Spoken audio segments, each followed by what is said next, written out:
కాశ్యపాన్వయ సంజాతం నారసింహ పదాశ్రితం రామానుజ గురుం వందే పాణినీయ పయోనిధిం.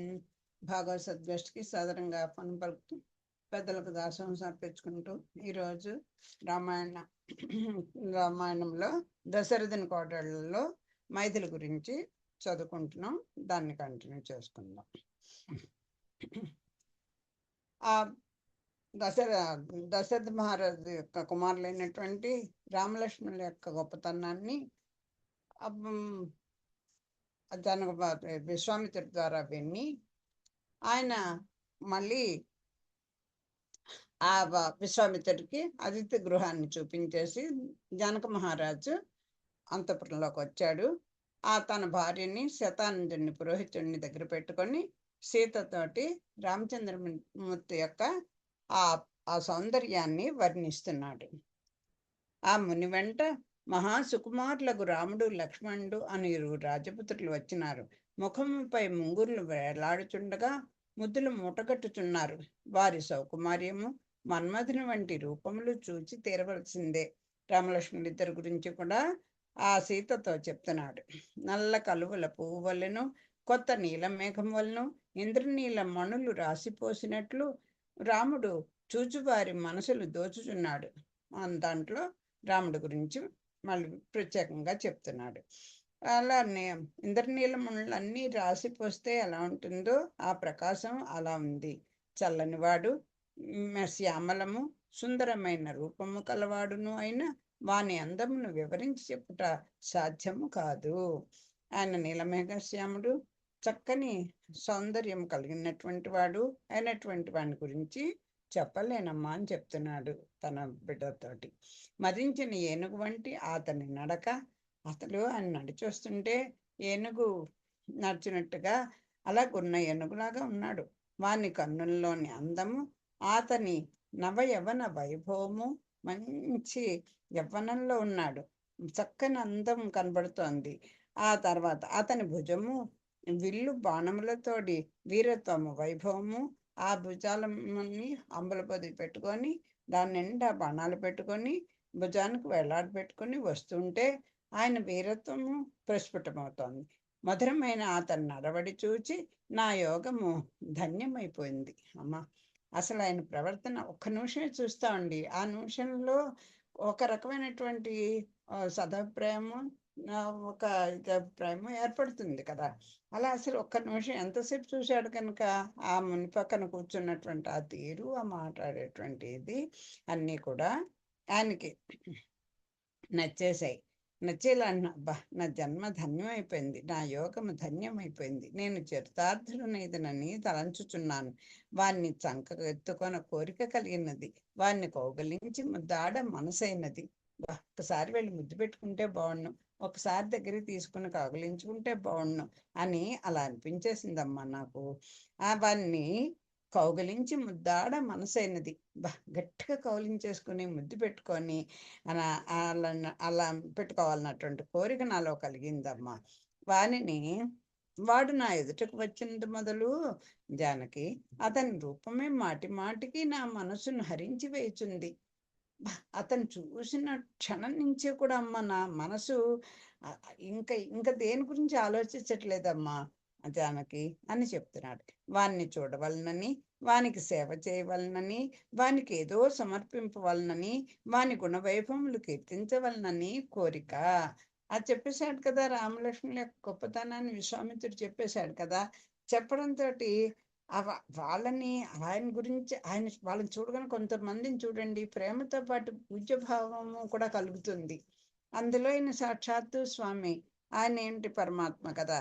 ఇంకా ఆయన చూసిన కొద్దీ చూడాలనిపిస్తోంది. ఆయనకి ఏదో సేవలు చేసేయాలనిపిస్తోంది. ఆయనకి ఏదో నా దగ్గర ఉన్నది సమర్పించాలనిపిస్తోంది. ఆయన యొక్క గుణ వైభవాన్నంతా కూడా కీర్తించాలి, మళ్ళీ మళ్ళీ ఆయన గురించి చెప్పాలి అనిపిస్తోందమ్మా. ఇట్లా వాణ్ణి గూర్చి జ్ఞాపకములు, వానిపైనే దృష్టి, వాని గురించి చింతన, అంతేకాని ఇతరమేమీ మనసునకు వచ్చుట లేనే లేదు.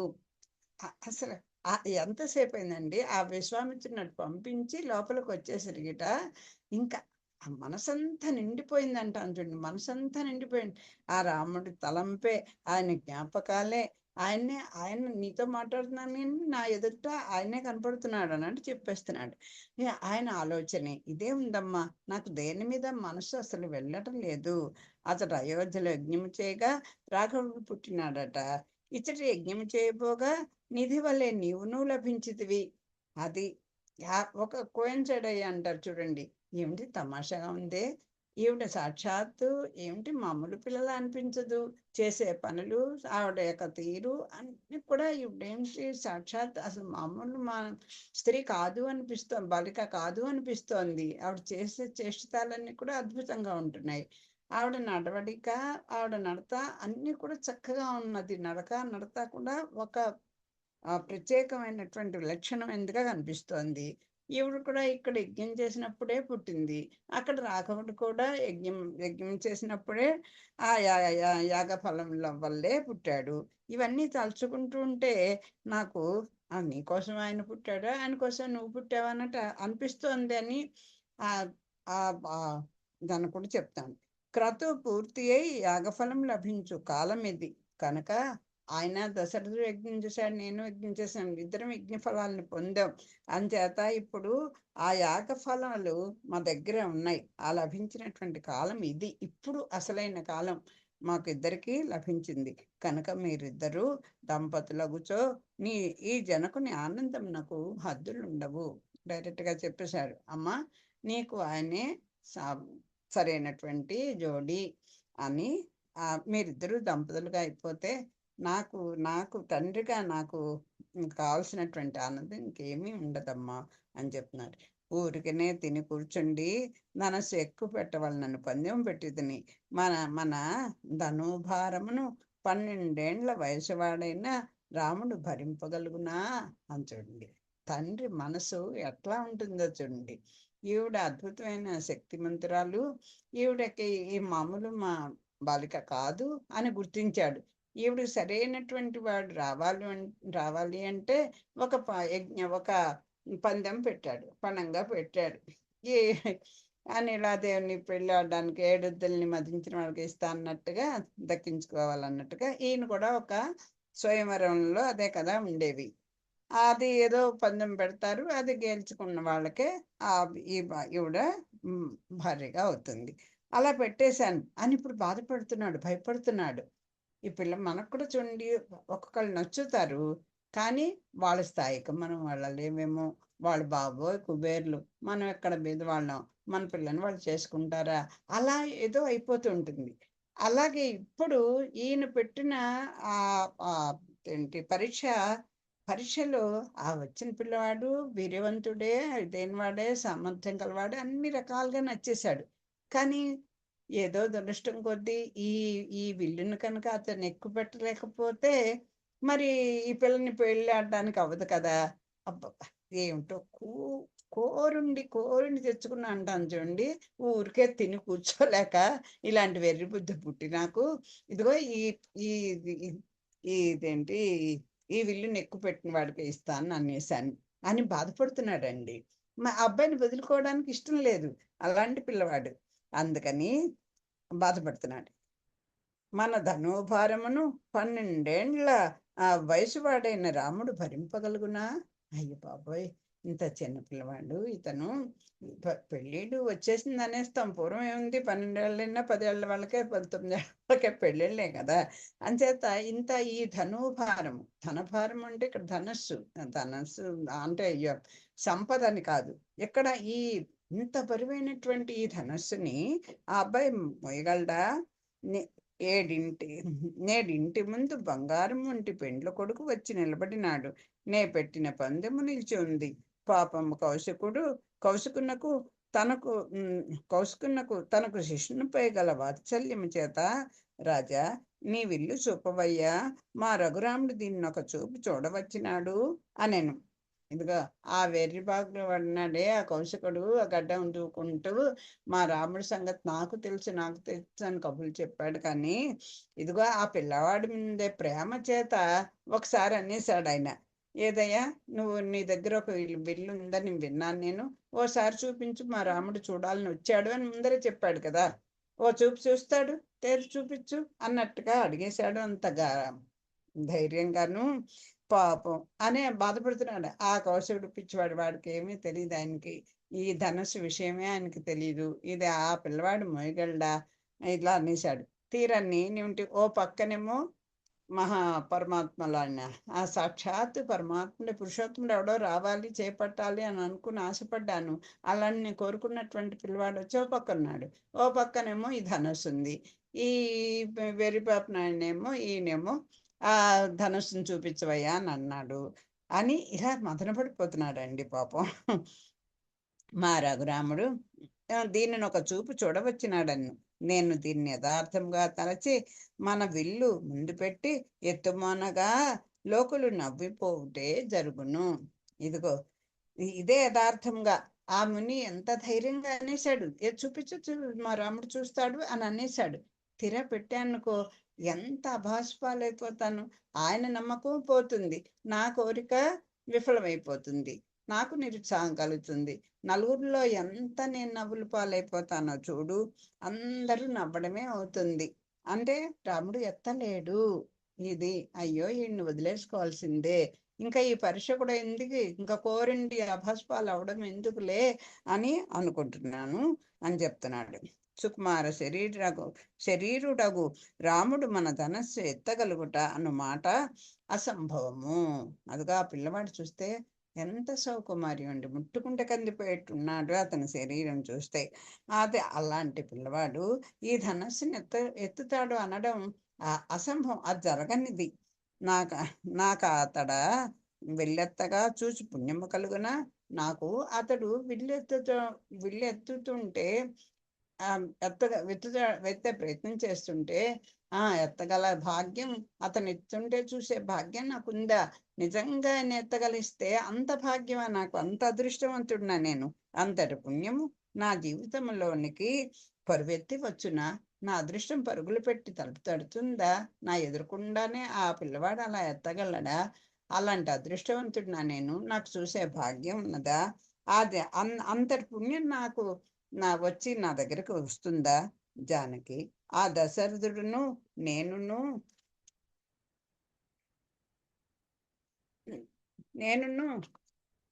వియ్యమందగలిగిన ఈ భూమంతయు తరించిపోదా?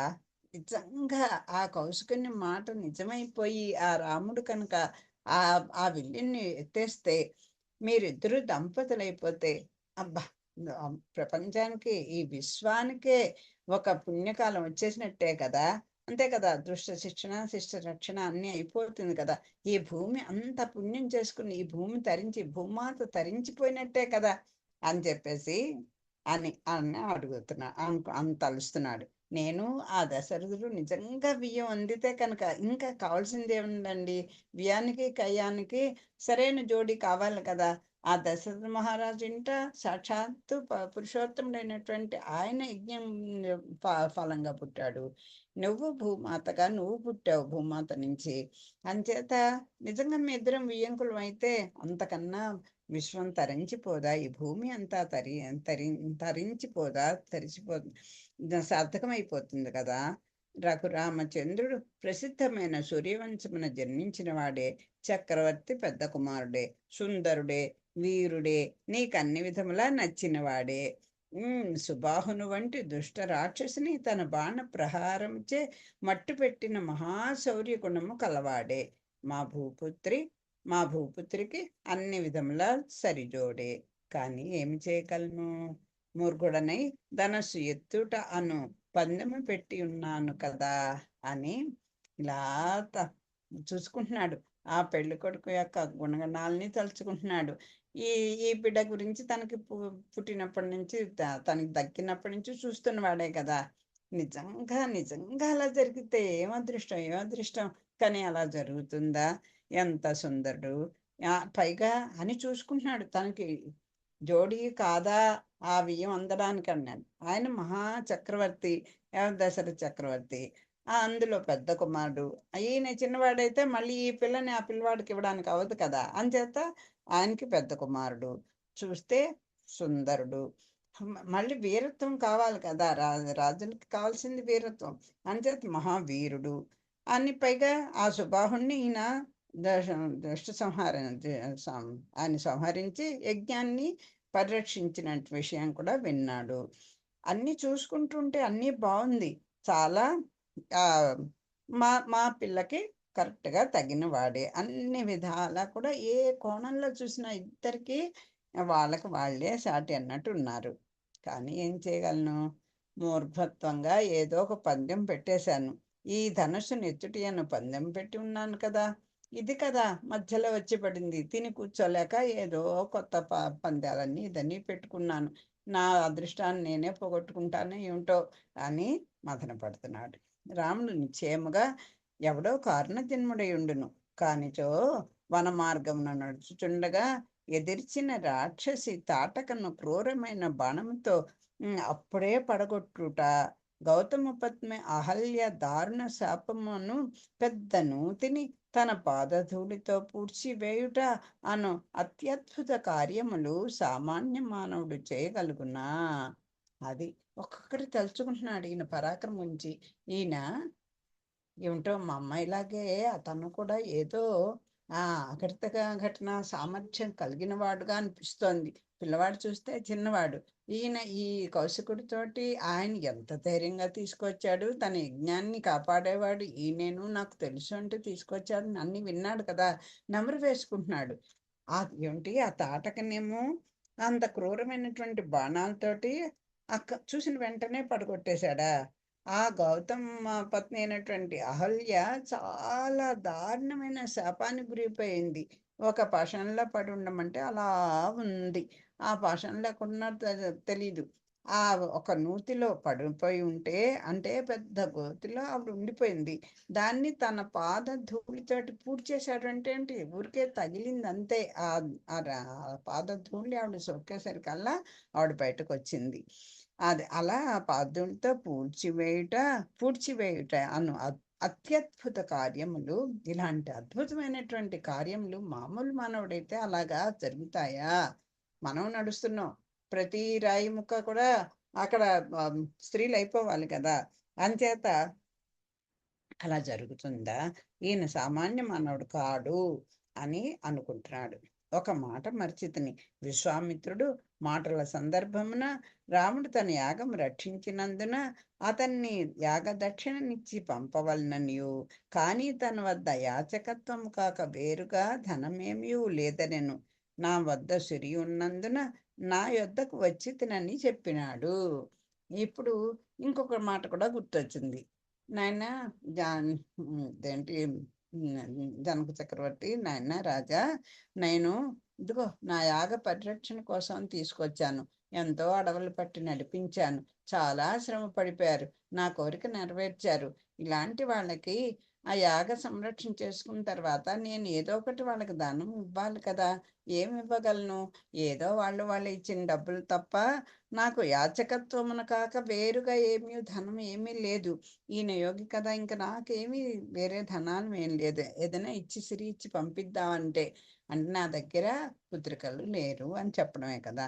నా యొద్ద సిరి ఉన్నందున ఇదిగో నా దగ్గర సిరి అంటే లక్ష్మీదేవి అని ఉంది. సంపద అని కూడా అర్థం ఉంది. 2 అర్థాలుగా చెప్తున్నారు. నా వద్ద సిరి ఉన్నందున నా వద్దకు వచ్చి తినని చెప్పినాడు. నాయనా నువ్వు కాస్త ఏదన్నా ఇస్తావు, కాస్త సంపద ఇస్తే సంపదలకి నెలవు తల్లి ఆ తల్లే కనుక సాక్షాత్తు లక్ష్మీదేవే సీతాదేవి కనుక నీ దగ్గర ఉండయ్యా సిరి. నువ్వు ఇస్తే నేను కొంచెం వాళ్ళకి దక్షిణ ఇచ్చి ఆ పిల్లల్ని వట్టి చేతితో పంపించకుండా తీసుకెళ్ళి జనక మహారాజుకి సారీ దశరథ మహారాజుకి అప్పచెప్తాను అని చెప్పాడు కదా! నీ వద్ద లక్ష్మి ఉన్నది, దాన్ని గమనించే వచ్చితిని, నా మీద దృష్టి ఉంచవలనని సుమా అని ఆ ఋషి పలికిన మాటల్లో రహస్యం ఉన్నట్లు తోచుచున్నది. అది ఏదో విశదమొకటి లేదు అని చెప్తున్నాడు. ఆయన మాటలు చూస్తే నీ దగ్గర సిరుంది, నువ్వే సమర్థుడివి, నా కోరిక నువ్వే తీర్చగలవు, నీ నీ అవంతే అది ఉందని తెలిసే నేను వచ్చాను. నీ దగ్గర ఒక ధనుస్సు ఉందని విన్నాను, అది మా రాముడు చూడాలనుకుంటున్నాడు. ఇలాంటి మాటలన్నీ బట్టి చూస్తే ఆయన ఏమంటున్నాడు, ఏదో ఉంది, ఏమిటి రహస్యము, నాకు అది విశదంగా తెలియట్లేదమ్మా అని చెప్తున్నాడు జానకి. అందుచేతని మాటలు వినియు అవుననక కాదనక ఊరుకుంటుని అలా చెప్పేస్తున్నాడు. నీ నీ దగ్గర సిరి ఉంది, అన్నీ చెప్తున్నాడు. ఇలాంటి మాటలు చెప్తుంటే నాకేమిటో అర్థం అవ్వట్లేదమ్మా. అవునవును అనలేకపోయాను, కాదని అనలే. అసలు అనేటువంటి దృష్టి ఎక్కడుంది ఈయనకి? ఈయన దృష్టి అంతా రాముడి మీదే పడిపోయింది. రాముడి గురించే ఆలోచిస్తున్నాడు కదా. అంచేత నేనేమి అనలేదమ్మా. నా వద్ద లక్ష్మి ఉండుటేమి, దాన్ని రఘురామునికి ఇచ్చుటేమి? ఈ మాటల పోకడ చూడగా ఆ మునిశ్రేష్ఠుడు ఏదో నిశ్చితాభిప్రాయంతో వచ్చినట్లున్నది. ఈ చక్కని కథకు మొదలేదో తుది ఏదో చెప్పలేకున్నాను. అసలు ఏమిటో ఆయన మాటలను బట్టి చూస్తే ఆయన ఏదో అనుకుని నిశ్చితంగా ఇది చేసి తీరుతాను, ఇది ఖచ్చితంగా జరుగుతుంది అని, అది కదా నిశ్చితమైనటువంటి అభిప్రాయంతో వచ్చినట్టుగా నాకు అనిపిస్తోంది. అసలు ఈ కథ ఇలా ఎందుకు జరుగుతోంది? ఆయన అంత రాముడి గురించి అంత పరాక్రమవంతుడని చెప్పడం ఏంటి? నా దగ్గరికే తీసుకురావడం ఏంటి? ఆయన ఇచ్చే గురుదక్షిణ నా దగ్గర ఉందన్నడం ఏంటి? నా వల్లే ఆ పని జరుగుతుందన్నడం ఏంటి? ఇవన్నీ చూస్తే ఆయన ఏదో ఒక ప్లాన్ చేసుకుని అది కరెక్టే, ఇదే అభిప్రాయం, ఇది ఖచ్చితంగా జరిగి తీరుతుంది అన్నట్టుగా వచ్చి చెప్తున్నాడమ్మా. నాకేమిటో అర్థం కావట్లేదు. ఎక్కడ మొదలవుతుందో ఎక్కడ అంతమవుతుందో నాకేం తెలియట్లేదు, చెప్పలేకుండా ఉన్నాను. ఇట్లు పలికి కలతనందిని మనసుతో జనకుడు మౌనము వహించెను. అంతా వాని అర్థాంగి ఇట్లనెను. అప్పుడు ఈయన పాపం అలా ఉండిపోయాడు, మౌనంగా ఉండిపోయాడు ఈ మాట ఇలా మాట్లాడి. అప్పుడు ఆయన భార్య, జనక మహారాజు భార్య ఇలా చెప్తోంది, ఏమని, నాథ, ఇంకొక విశేషం ఉన్నది విందురా. జానకి భవిష్యత్ ఏమో తెలియట్లేదు. పరికించగా అది విచిత్రముగా తోచున్నది. ఈ రహస్యం ఎవరికీ చెప్పకుండా దాచి ఉండదలసితిని. ఇక దాన్ని గురించి మాటల సందర్భం వచ్చినందున చెప్పక తీరుటలేదు. ఇదిగో ఏమండి, ఇన్నాళ్ళు మీకు చెప్తే అన్నది అబ్బలాడేస్తారేమని నేను చెప్పలేదు. చూడండి, తల్లి తల్లి ఎలా దాచుకుంటుంది కదా. ఒక అద్భుతమైన కార్యం చేసినా, ఒక విధమైనటువంటి చెడ్డ పని చేసినా, మంచి పని చేసినా గబుక్కున్న భర్తకు చెప్పలేదు. చూద్దాంలే, టైం వచ్చినప్పుడు చెప్పచ్చు అని అనుకుంటాను కదా. అంచేత ఏమిటోనండి, ఈ మన జానకి తల్లి యొక్క ఈవిడ యొక్క భవిష్యత్తు ఎలా ఉంటుందో నాకు అర్థం కావట్లేదు. ఏమిటో చూస్తే అన్ని విచిత్రమైన పనులుగా అనిపిస్తుంటాయి ఈ అమ్మాయి చేసేవన్నీ. ఒక రహస్యం ఉన్నది, దాన్ని మీ దగ్గర కూడా నేను చెప్పలేదు, దాచి ఉంచాను. ఏదో సమయం వచ్చినప్పుడు చెప్పచ్చులే అని అనుకుంటున్నాను. ఇప్పుడు మీరు అందరూ చెప్తున్నటువంటి మాటలను బట్టి ఇప్పుడు చెప్పక తప్పట్లేదు అని చెప్తున్నారు. కొన్నాళ్ళ కిందట ఒక భిక్షిని తాపసి వలె ఉన్నది మన భవనమునకు వచ్చింది. నా వద్దనున్న జానకిని పిలిచి, ఏది నీ చేయి చూపమని ఈ హస్తరేఖలు పరిశీలించి, సీత, నీ నీ నీకు అరణ్యవాసం యోగం ఉన్నదని పలికినది. నేను చాలా భయపడి, చాలులే చెప్పినావు, అయ్యో ఇదేమి జోస్యము, ఇక దయచేయి అంటిని. ఈ సోదికత్తలు వస్తారు కదమ్మా, సోది చెప్తా అమ్మా, సోది చెప్తా అని వచ్చింది. ఓ భిక్షుని వచ్చింది, ఓ తాపసి లాగా ఉన్నది. వచ్చి ఆ జానకిని పిలిచింది. పిలిచి అప్పుడు ఏది ఈ సీత అని పిలిచి, ఏది నీకు నీ హస్తరేఖలు చూస్తాను, పరిశీలిస్తాను అన్ని పరిశీలించి అందుట నీకు అరణ్యవాస యోగ్యం ఉన్నదమ్మా అని పలికిందిట. పలికేసరికి ఎవరైనా ఏదైనా మంచి విషయం చెప్తుంది కానీ అడవులు పట్టిపోతావని అంటే ఎవరు ఊరుకుంటా, తల్లి భరించగలదా? చాలే చెప్పేవాళ్ళే, నీ సోది నువ్వును, అక్కర్లేదులే, వెళ్ళిపో. ఇదేం జోస్యం, మా అమ్మాయికి అరణ్యవాసం ఏంటి, పొమ్మందిట, ఆ అమ్మాయిని వెళ్ళిపోమందిట. సీతతో, నీ విధి వ్రాత ఇట్లున్నది. ఈ మాటలు మీ తండ్రి గారికి చెప్పక ముసుమా, చెప్పినచో వారికి దుఃఖము కలుగును అని చెప్పి తిని. వేరొక గొప్ప తాపసేన విప్రుడు మన ఇంటికి వచ్చాను. అది అప్పుడు సీత చెప్పింటివిడ, అమ్మో మీ నాన్నగారికి మాత్రం ఈ సోద్యమ్మాయి చెప్పిన విషయం చెప్పకమ్మా, దానికి చెప్పావంటే మీ నాన్నగారు ఇక మంచం పట్టేస్తారు. అయ్యో నిజమే కావును, ఇలా అడవులు పట్టి వెళ్ళిపోతుంది గాను అని ఇంకెప్పటి నుంచి ఆయన దుఃఖం మొదలవుతుంది అని చెప్పి చెప్పకమ్మా అని చెప్పాను అని చెప్తోంది. మళ్ళీ ఇంకోసారి ఏందో తెలుసండి అని చెప్పి ఇంకో విషయం చెప్తోంది భర్తతోటి. మరొక మారొక గొప్ప తాపసి అయిన విప్రుడు వేరొకసారి అని, వేరొకసారి ఇంకోసారి అంటాం కదా, వేరొకసారి ఇంకో గొప్ప తాపసి అయినటువంటి ఒక విప్రుడు మన ఇంటికి వచ్చాడండి. వచ్చి వాని సీత భవిష్యత్తు ఎట్లుండినో పరిశీలింప కోరి తిని వాను సరే అతను వస్తే, ఏమండి మా ఆరాటం ఎక్కువ ఉంటుందిగా, ఏమండి కొంచెం మా అమ్మాయికి గురించి చెప్తారా కాస్త అంటూ అడిగిందిట. అడిగితే వారు గ్రహగతుల పరిశీలించి భిక్షుని చెప్పినట్లే సీతకు వనవాస యోగమున్నదని అది తప్పదని అనిరి. ఇంకో ఆయన వచ్చాడండి. వస్తే ఆయనకి చూపించాను.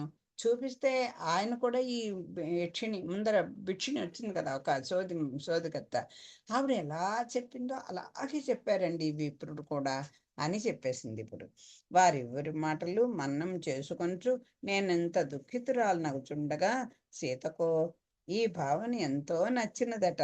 తనకు వనవాసమే కావాలనట. తన్ను గూర్చి చెప్పిన మాటలు నిజమగునట. సీత, నీ కోరికలన్నీయు మీ నాయనగారికి చెప్పుమమ్మా అది. ఏమండి ఎంత తమాషా ఉందంటే, నేను ఇద్దరు చెప్పారు. ఓ సోదగత చెప్పింది, ఒక మహాపురుషుడు, ఒక బ్రాహ్మణుడు వచ్చి చెప్పాడు. ఇద్దరు కూడా గ్రహగతులు ఈ అమ్మాయి రేఖలు చూసి చెప్తే ఆయనేమో గ్రహాలను బట్టి అవన్నీ వేసి చూసి చెప్పాడు. ఇద్దరు ఒకే మాట చెప్పారు. నేను మీకు చెప్పలేదు, చెప్తే ఇవన్నీ ఇలాంటివన్నీ చూపిస్తా అని తిడతారు కదా, అంతే నేను చెప్పలేదు. పైగా కూతురు అరణ్యవాసం చేయాల్సి వస్తున్నానంటే ఆ తల్లి భరించలేదు. ఎంత దుఃఖించానో తెలుసా, మీకు అసలు చెప్పొద్దన్నాను. కానీ ఈ రోజు నీ మాటలన్నీ మాట్లాడుకుంటూ ఉంటే నాకు ఇలాగ అవన్నీ గుర్తొచ్చాయి, చెప్పేస్తున్నాను అని చెప్పింది. చెప్తే నేను ఇంత బాధపడుతూ ఉంటే ఆవిడ ఏమనుకోండి, మన అమ్మాయి ఏమనుకుంటాను తెలుసా, అమ్మా సీతకేముందిట, అబ్బా భలే భలే ఆవిడ అలాగే చెప్పింది, ఈయన అలాగే చెప్పారు, చక్కగా అరణ్యాలు చూడొచ్చు, నాకు ఆ యోగ్యత ఉందా అనుకుంటూ ఓ మురిసిపోతుంట. నాకు ఆ భావన ఎంతో నచ్చింట. అరణ్యవాసం ఉంది అని చెప్పిన మాటే ఆవిడకి నచ్చేసిందిట.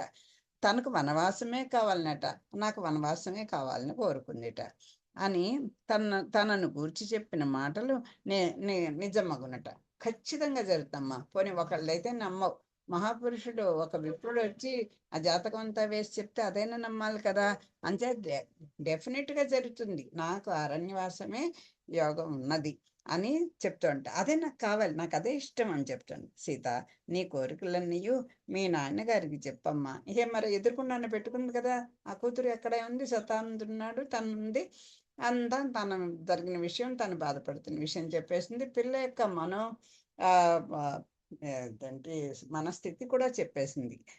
తన పత్ని మాటలు ఆలకించిన జనక భూపతి పెదవులపై చిరునవ్వు నాట్యం చేసింది. సీతయ్య సిగ్గుబరువుచే ముఖం వంచి నడక రాయంతల ఠీవిని ప్రదర్శించగా అటు నుండి మెరుపు తీగ వల్లే భవనంలోనికి పరువెత్తినది.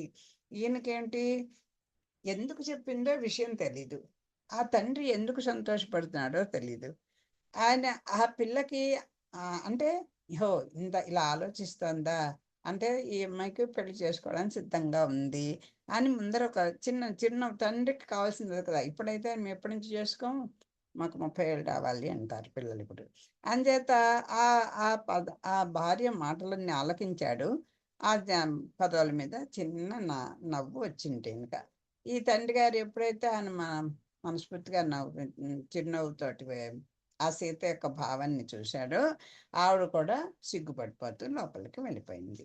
ఇంతవరకు అచ్చటనే జరిగిన సంభాషణకంతకు సాక్షిగా నుండి ఆలకించిన శతానందుడు, రాజా, నా విన్నపం ఒకటి వినుము. సందేహముగా ఉండిన అన్ని విషయములు విశదము కాగలవు. మా తండ్రి గౌతముల వారు నాపై దయతో మైథిలి కథ చెప్పినారు. అది ఎంత ఏవైనా సరే శంకులో పోస్తే కానీ తీర్థం కాదంటారు కదా. అంచేత ఇప్పుడు వీళ్ళందరి సంభాషణ విన్నాడు ఆయన. శతానందని మహానుభావుడు, ఆయన పిలిపించారు కదా.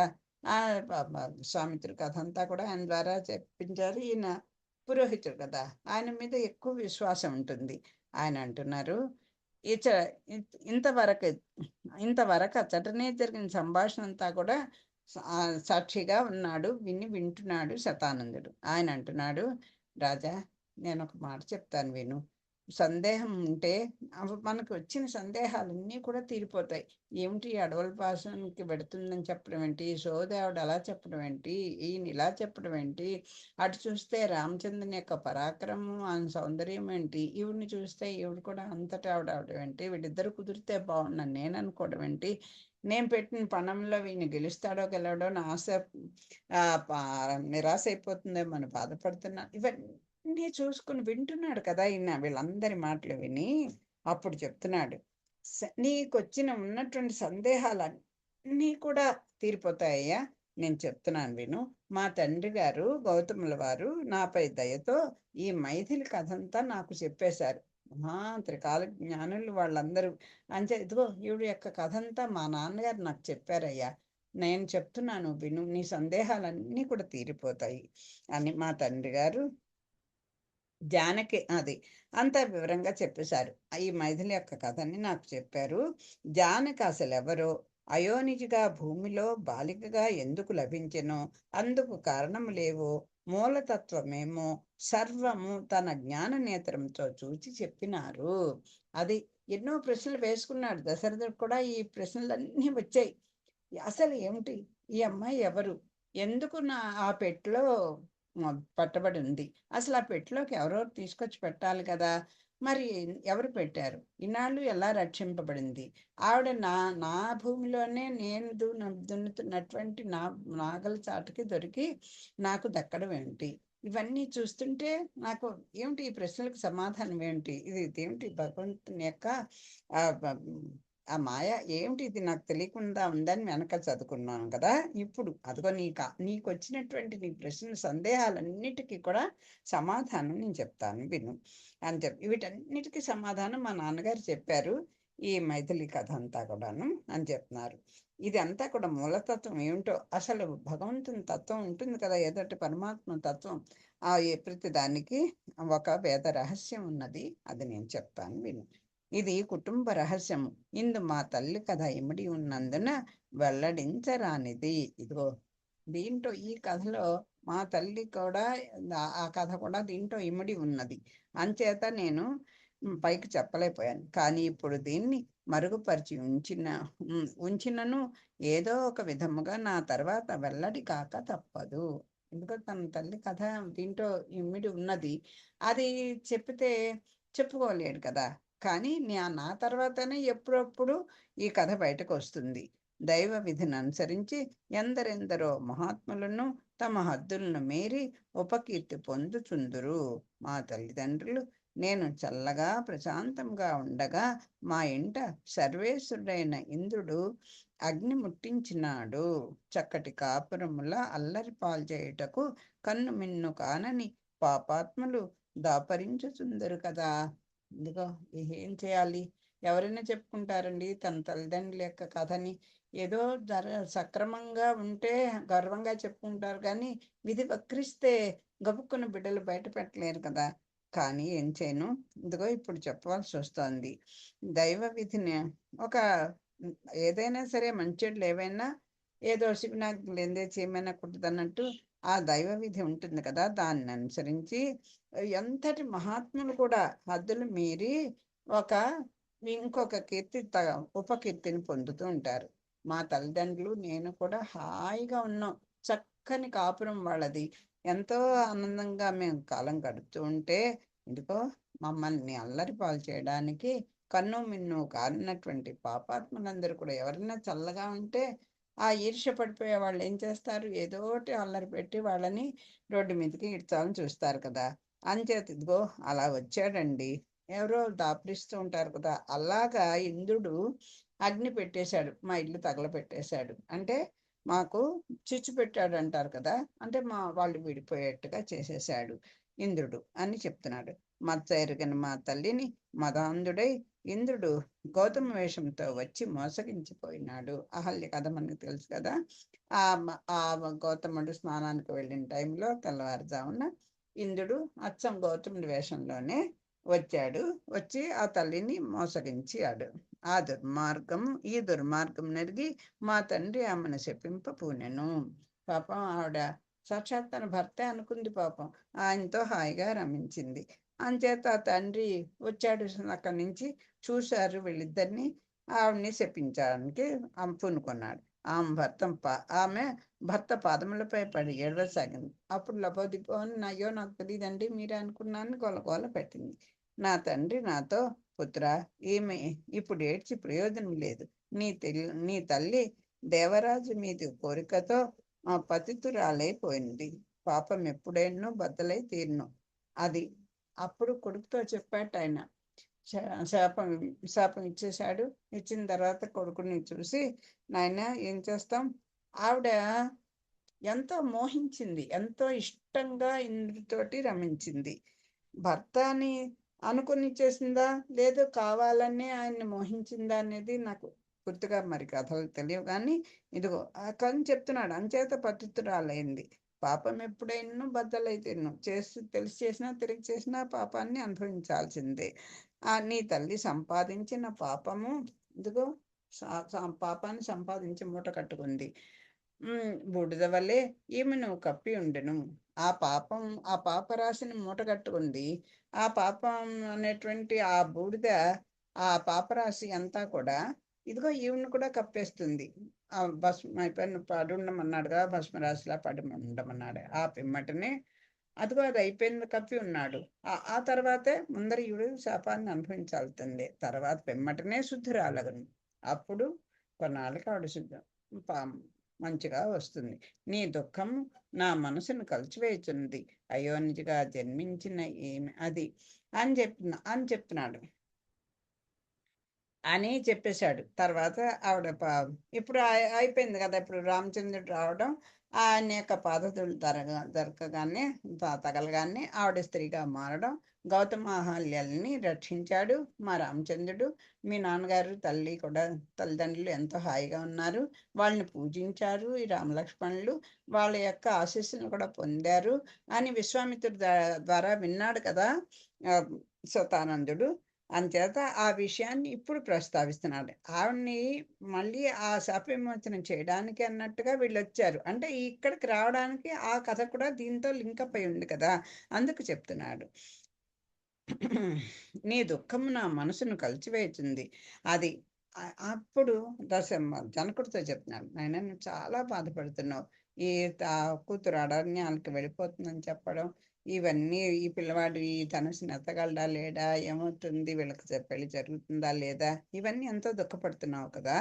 అంచేత నీ దుఃఖమే నా మనసును కలిచివేసింది. అయోనిజిగా జన్మించి నీమే ఎంత వాణిని పెండ్లాడి ఇంతటి పుత్రుని కలిగియుండయు ఈ పాపకార్యం నాకు తెగించింది. ఓహో సారీ, ఇది ఇంకా శతానందుడే కొడుకు. శతానందు కాదు, గౌతమ్ మహర్షి తన శతానందుడితో చెప్తున్న మాటలే. ఈ పాపం ఈ తల్లి అయిపోతుంటే దుఃఖపడిపోతున్నాడు కదా. ఈ ఆవిడకి చెప్తున్నారు, ఈవిడ ఇక్కడ ఈ జన్మించినటువంటి ఈవిడ నా అంత